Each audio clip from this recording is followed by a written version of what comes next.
Bener-bener. Nah, perjalanan kami mau menuju ke kebun jeruk.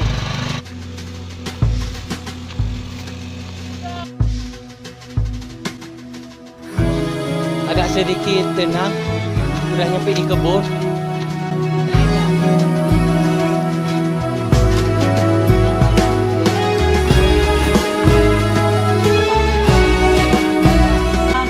Nyampe juga setelah sekian lama kita perjalanan, hampir 2 jam.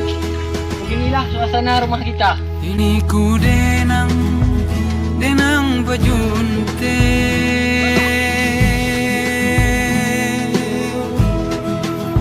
di sini hati siku sawan,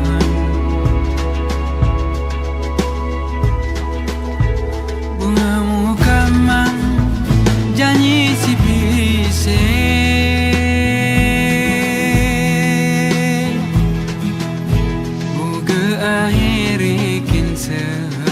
Serenan